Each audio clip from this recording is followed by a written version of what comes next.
Hey guys, and welcome back or welcome to another episode of Mindful Up Levels. Yay! I'm so happy that you're here listening. Oh my gosh, it's Saturday, and earlier I was sitting on the couch and I was watching Secret Lives of Mormon Wives. Who's watching that? Let me know. And I was just chilling, and then I was like, oh my god, I can't wait to go hang out with you guys later because I knew I was going to film the podcast later, and I was like, oh, can't wait to go yap with the people, even though obviously you're not here right now, but you will at some point be listening to this, and thank you for being here again. Okay, so oh, and you can always yap back. Feel free to slide in my DMs. Okay, so let me tell you the topic of this episode. So this is how it came to me, okay? And let me tell you what the visual is that I saw, and that is what inspired this. I feel like it'll just be easier for me to talk about it if I tell you the visual that I saw first. Okay, so the energy of it was like the little kid's energy from Up, you know, the little kid in Up. And so that like excited type energy. And then I saw a bird flying and then flopping on the ground, and then it was feelings of disappointment. So this is what I took away from that, okay? I took away someone being excited to, you know, make changes, do something new, whatever it may be. And so they're going at it full force. It doesn't turn out how they expected. And then it's like they fall flat on their face is how they feel. And they're like, oh, that didn't work. And then you're either like feeling right back where you started or even worse. Like it's like feelings of like high hopes, not elevation. What's the word? Elation. High hopes, elation. Excitement, going full force. It doesn't go how you expected, boom, crashing down like a roller coaster. So, two main things I took away from that, which is what I want to talk about today. One being the need to show ourselves more grace and changing our perspective when things don't go exactly how we thought or we wanted them to, and not putting so much pressure on ourselves. Understanding that we are, you know, trying new things for the first time. Of course, we're not gonna like attempt to do or be something new and kill it the first time. So releasing some pressure, maybe lowering expectations a little bit, having more grace. And then also what I was kind of taking away from that as well is it reminded me of back when I was teaching. I've mentioned before on here that I used to be a first grade teacher. And when I first had the decision that I wanted to make a career change, I, you know, went full force with it. I had a lot of ambition, a lot of drive, like to the max. And like literally pedal to the metal. Okay. While it's obviously amazing to have ambition, a huge theme that I've been, you know, seeing I would like to have more of in my life is balance. So I believe that, you know, everything is great in balance. So now what I like to embody more of is, yes, having that ambition and that drive to reach certain goals and create the things that I want to create while liking my reality now. See, I know that everything, you know, happens for a reason, and everything that happened in my life was perfect. I wouldn't go back and change a single thing because, first of all, that's why I am where I am now, and I love where I am now, and I just would never do that. I just believe that everything happens exactly how it is supposed to happen in that moment. That said, let's just say I could go back and change something, which I wouldn't. This is a tricky thing. Okay, whatever. Take what I'm saying with a grain of salt about if I could go back and change something. What I'm trying to say here is it would have been wonderful if while I was teaching and wanting to change my reality, like my career, it would have been wonderful if I still like was so grateful for my teaching job and truly loved it while I was there. Because I feel like a lot of times what we can get caught up in is like having this excitement for where we want to be and then hating where we're at now and like feeling this rush and this urgency to get to this other place. And so I feel like I really like where I am now after I've been working on that, of liking where you are and still having goals. So what really helps me too is the idea that nothing is all good and nothing is all bad. Everything has both. So if you're in a situation right now, maybe you're only seeing all the negatives that come out of it. What are some positives that come out of it as well? And I know that this can be kind of a hard practice to do at first, so maybe don't start with like the big things like that are really bothering you. Maybe just start with something more small and start to see the positives in that. But picking up on this practice, like neutralizing things, is honestly so life-changing. You can do this with circumstances, finding the positives and negatives in circumstances. You can do this with your personality traits, qualities about yourself. Like a lot of times in the like personal development world, it can be about changing yourself and adopting these new qualities to make you a better version of yourself. But some of the teachings I've been learning in the past couple of years is like a year and a half, I don't know how long, has been about loving the qualities that you like innately have, the qualities you were born with, seeing the positives and negatives in those. Like procrastination, did I use this as an example before already? I'm not so sure, but procrastination is typically seen as, you know, a negative thing. Like, oh, you shouldn't procrastinate, like you need to plan better, you need to get things done, blah, blah, blah. I personally now love that I procrastinate. Like, give me a deadline and I know that I'm going to get that done, no problem. Like, it lights a fire under my butt. I know that I'm going to get something done if it has a deadline. It may be the day of the deadline, but as long as it's not stressing me out and it's getting done by the time it needs to get done, then who cares?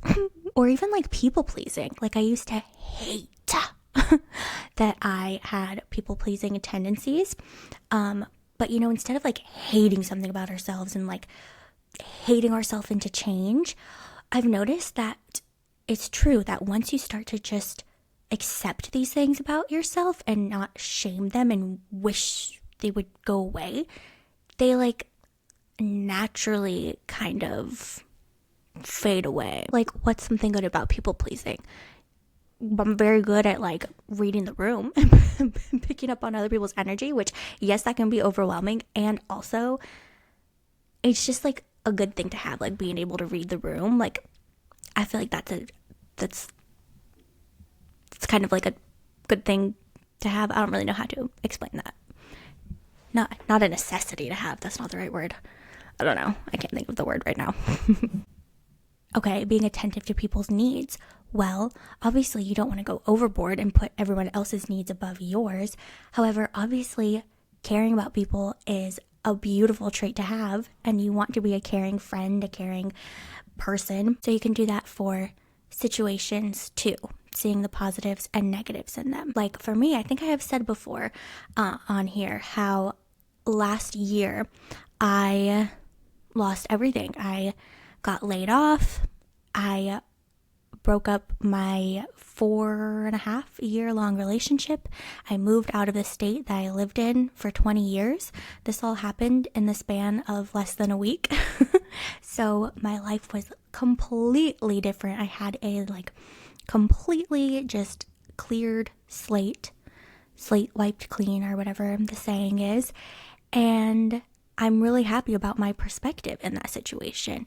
Like, obviously there were negatives to it, but I also saw the positives that came with the situation as well. So how can you start doing that in your life? Essentially, the goal of this year is you don't want to hate your reality and wish you were in a new one, because that's just going to make you miserable, and you're going to have this sense of urgency and neediness, and it's just a mess.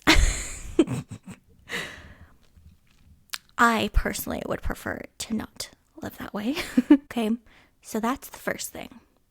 And then there's the part about giving yourself more grace. Like how I was saying earlier, something I used to do a lot is I would expect myself to just be a completely different person, living a completely different life overnight. Like I'd be like, it'd be a Sunday and I'd be like, okay, it's Monday, starting tomorrow, I'm going to do all of these habits and I'm going to have this life. Oh my goodness, that is so overwhelming. That is not sustainable. Maybe you could do that for like 2 days and then there's no way that is going to keep going. Like we have to remember too, whether it's just like new habits we're implementing or new thought patterns, we have been living a certain way for years and years and years and years. It takes time to train your brain to think differently, act differently. So we have to have that grace for ourselves and knowing that we are literally rewiring our brain. So I really like what the like habit books say about like just being 1% better every day. Like think of one thing you can start shifting. Like there's something called keystone habits, which I believe is like one habit that you could do that would like kind of be a domino effect for other healthy habits to happen. Like for example, making your bed in the morning could be a keystone habit because that could just like make you feel better. You're starting the day with a good tone, like getting that done, making your bed and just feeling maybe more clean, more put together. And that could lead you down a path of making other healthy decisions that day. So there's something called the law of focus, or you could also think of our reticular activating system, which means whatever you are focusing on, you are going to get more of that. Your brain is going to pick up on more of that. Because there are like millions and millions of things that your subconscious is picking up, but our conscious brain is only picking up a tiny fraction of it. And what ends up going into our conscious awareness is what is being filtered through the reticular activating system. So we got to start training our brain to focus on certain things. And once it starts seeing, oh, this is what we're focusing on, okay, got it. Then it will help you out and it will automatically start picking up those things too. So you don't have to as much like consciously be looking for it. After some time, your subconscious will see that that's what's going on and it will start showing you that stuff too automatically. So I feel like a lot of us have spent our lives being like very nitpicky of ourselves, very critical, always seeing what we could have done more of, what we could have been better at, which, you know, it's great to be aware of, you know, how we're showing up and want better for ourselves. Again, nothing is all good, nothing is all bad. So being critical of yourself doesn't have to be all bad. It's great to want better for yourself and want to do better, be better. And we don't want to shame ourselves and make ourselves feel bad, you know? So something I've been practicing doing is being proud of myself for every little thing as much as I can and giving myself recognition, appreciation. I just started this thing actually. I think it's been like 3 days of this. Of every night I write a thank you note to myself. Like I embody my future self and I write a thank you note to myself for everything I did that day. Like thank you for doing this, this, and this. And I feel really good when I do that.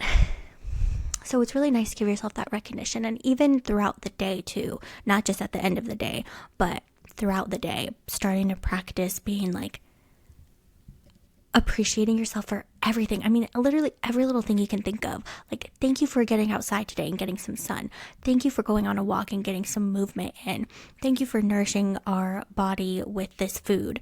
Thank you for brushing our teeth and washing our face. Thank you for taking care of ourselves. Thank you for whatever, everything. Start training your brain to appreciate everything you're doing. And soon enough, that will become just how you are. And you won't have to put as much conscious effort into it. It will just be how you show up, always. Well, obviously, we'll all have times of like being harder on ourselves and everything like that. But it'll be easier to go back to that unconditional love and that appreciation, recognition. Okay. So for your kind of action steps today, I have 2 things. Not today, but for like the next week until we're back next week with some more either like journal prompts or action steps is start each morning with setting the intention to find things in your current reality in that day that you can be grateful for. Maybe even, what would be great if you could, while you're setting the intention, also think of one thing that you're grateful for and truly feel it in your body, like really feel that feeling of gratitude. And then, just setting that intention to see even more things you could be grateful for throughout the day. So helping you to learn to appreciate your reality now, so you're not feeling this sense of urgency to run away from it and create something new. And start the practice of showing yourself more grace, more appreciation, more recognition. So how you can do that is throughout the day, you might forget since this is something new. So maybe you could either set alarms on your phone to go off like a couple times throughout the day to remind yourself to be grateful, not grateful. Well, yeah, I guess grateful. I mean like appreciating yourself, or put sticky notes somewhere to remind yourself, because since this is a new thing, you probably would forget to do so. So I feel like setting those reminders somewhere would be helpful. And also at the end of the day, just going through the day and finding things that you are grateful for yourself for doing that day. And it can be the smallest thing, like the examples we went through earlier. Because, typically, like you go in bed for the day and you're like, oh, I should have gotten this done. I could have done this. Why didn't I do that? So we are now showing our brain, we are actually going to go over the amazing things that we did do. Okay? Okay, so that is all I have for us today. Thank you for listening, and please, please, please share what resonated with you in the comments, or you can DM me on Instagram. If you do the action steps, I would love to hear about that too, and I will see you next week. Bye, guys.